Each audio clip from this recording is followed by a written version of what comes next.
എല്ലാ സ്ഥലത്തിലും ബൂത്ത് കമ്മിറ്റിയും വാർഡ് കമ്മിറ്റിയും സ്ട്രോങ് ആക്കാനും അതുപോലെ തന്നെ നമ്മളുടെ വേദികളുള്ള പ്രവർത്തനമൊക്കെ കുറച്ചും കൂടി ശക്തമാക്കാനുണ്ട്. അതിനെക്കുറിച്ചൊരു ചർച്ച നടന്നു കഴിഞ്ഞു PAC മീറ്റിങ്ങിൽ. ഇനിയും വരാൻ പോകുന്ന ആഴ്ചകൾ നിങ്ങൾ നല്ല വ്യത്യാസം കാണും, നിങ്ങൾക്ക് സംശയമില്ല.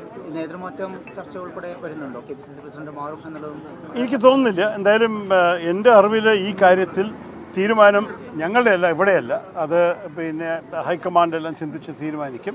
പക്ഷേ എൻ്റെ ഉദ്ദേശമാണ് നമ്മൾ ജനങ്ങളുടെ അടുത്ത് എത്തുന്നതും നമ്മളുടെ ഈ സംസ്ഥാനത്തിൻ്റെയും ജനങ്ങളുടെ ഭാവിയെക്കുറിച്ച് ചിന്തിക്കുന്നതാണ്. ഞങ്ങളുടെ സ്വന്തം ഭാവിയെക്കുറിച്ചല്ല ചിന്തിക്കേണ്ടതാണ് എൻ്റെ അഭിപ്രായം.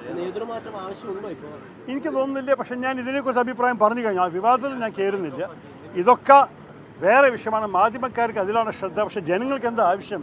അവരുടെ ജീവിതത്തെ എങ്ങനെ മെച്ചപ്പെടുത്തും? കോൺഗ്രസ് പാർട്ടി അവർക്ക് വേണ്ടി എന്ത് ചെയ്യും? അതിനെക്കുറിച്ചാണ് ഞങ്ങൾ ചർച്ച ചെയ്യേണ്ടത്, അതിനെക്കുറിച്ചാണ് ഞങ്ങൾ ചിന്തിക്കേണ്ടത്. അതിലായിരിക്കണം നമ്മുടെ ശ്രദ്ധ. അത് ലോക്കൽ സെൽഫ് ഗവൺമെൻറ് ഇലക്ഷനായ ശരി, നിയമസഭാ ഇലക്ഷനായ ശരി, എൻ്റെ അഭിപ്രായമാണ് നമ്മളെല്ലാം വെച്ച് പ്രധാനപ്പെട്ട ആവശ്യം ഇതാണ്. ജനങ്ങളുടെ ആവശ്യങ്ങൾ മനസ്സിലാക്കി ജനങ്ങളുടെ അടുത്ത് പോയി അവരുടെ ബുദ്ധിമുട്ടുകൾ എങ്ങനെയാണ് നമ്മൾ പരിഹാരം കൊണ്ടുവരിക, അതിനെക്കുറിച്ചാണ് ഞങ്ങളുടെ എല്ലാ വിധത്തിലത്തെയും ഫോക്കസ് ഉണ്ടാവേണ്ടത്. ഈ സർവേ നടത്തിയ നടപടികളടക്കം ചില അതൃപ്തി ഉണ്ട് എന്ന് പറയുന്നു. കനകൂരു അടക്കം അതിനോട് അതൃപ്തി പ്രകടിപ്പിച്ചതായി പറയുന്നു. ഏത് സർവേ ആണ് നിങ്ങൾ പറയുന്നത്? ഈ 63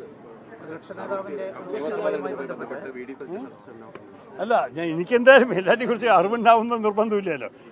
ഈ സർവേനെ കുറിച്ച് പ്രത്യേകിച്ച് അറിവില്ല. ഞാൻ കുറച്ചും കൂടെ അന്വേഷിച്ചിട്ട് പിന്നെ നോക്കാം. എന്താ സംസ്ഥാനത്ത് ഈ വന്യജീവി ആക്രമണമൊക്കെ രൂക്ഷമാകുന്നു. അപ്പോൾ അതുമായി ബന്ധപ്പെട്ട് സംസ്ഥാനം അതുപോലെ കേന്ദ്രമൊക്കെ ആവശ്യമായിട്ടുള്ള ഓരോ നടപടികളിലേക്ക് വരണ്ടേ? എങ്ങനെയാണ് MP ആവശ്യം? പല കാര്യങ്ങളെക്കുറിച്ച് നമുക്ക് സംസാരിക്കാനുള്ള സമയമുണ്ട്. സംസ്ഥാനത്തിൻ്റെ ഭാവി ഒരു പ്രധാനപ്പെട്ട വിഷയമാണ്. നിങ്ങൾക്കറിയാം, ഇപ്പോൾ കേന്ദ്ര ബഡ്ജറ്റ് വരാൻ പോവുകയാണ് 1-ാം തീയതി. അതിൽ നമ്മുടെ സംസ്ഥാനത്തിനും മറ്റ് സംസ്ഥാനങ്ങൾക്ക് എന്താ അവർ ചെയ്യാൻ പോകുന്നതെന്ന് കാണാനുള്ളൊരു പ്രശ്നമുണ്ട്. പല സംസ്ഥാനങ്ങളും പറയുന്നു ഞങ്ങൾക്ക് കിട്ടാനുള്ള സഹായം കേന്ദ്രം തരുന്നില്ല എന്ന്.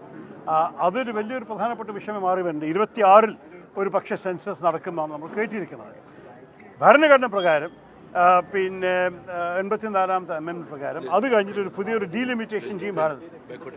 ആ സെൻസസിൻ്റെ അടിസ്ഥാനത്തിൽ എന്താ പിന്നെ ദക്ഷിണ ഭാരതത്തിൻ്റെ എല്ലാ സംസ്ഥാനങ്ങൾക്കും സീറ്റ് കുറയോ ലോക്സഭയിൽ? എന്തായിരിക്കും ഭാവിയിൽ? നമ്മുടെ രാജ്യത്തിൻ്റെ പല പ്രധാനപ്പെട്ട വിഷയങ്ങളെക്കുറിച്ച് ചർച്ച ചെയ്യാനൊരു സമയം വരാൻ പോകുന്നുണ്ട് ഈ വർഷം, അടുത്ത വർഷം. അതിലൊക്കെ നമുക്ക് ചിന്തിക്കേണ്ടി വരും. പക്ഷേ ഇപ്പോഴത്തെ സ്ഥിതിയിൽ നമ്മളുടെ കേരളത്തിൻ്റെ ശ്രദ്ധ അകത്തന്നെയാണ്. ഈ പാർട്ടിയുടെ അകത്തും ഈ പിന്നെ ലോക്കൽ സെൽഫ് ഗവൺമെൻറ് ഇലക്ഷൻ്റെ നമ്മളുടെ പഞ്ചായത്തും നഗരസഭയും മുനിസിപ്പാലിറ്റിയും ഒക്കെ കുറിച്ചുള്ള ചർച്ചയും അത് കഴിഞ്ഞിട്ട് നിയമസഭയും. അപ്പോഴേക്കും നമ്മൾ തയ്യാറാവും ഈ വലിയ ഫെഡറൽ വിഷയങ്ങളെക്കുറിച്ച് നേരിടാൻ. ഈ ചെറിയൊരു കാര്യമല്ല, നമ്മളുടെ രാജ്യത്തിൻ്റെ ഭാവി തന്നെ അഫക്റ്റ് ചെയ്യുന്നൊരു കാര്യമാണ് ഈ പുതിയൊരു ഡീലിമിറ്റേഷൻ്റെ സംസാരം. അതിനെക്കുറിച്ചൊക്കെ നമ്മൾക്ക് ഒരു പുതിയൊരു സർക്കാർ കൊണ്ടുവന്നിട്ട് ധൈര്യത്തോടെ നിന്നിട്ട് ഇതിനു വേണ്ടി സംസാരിക്കുന്നു.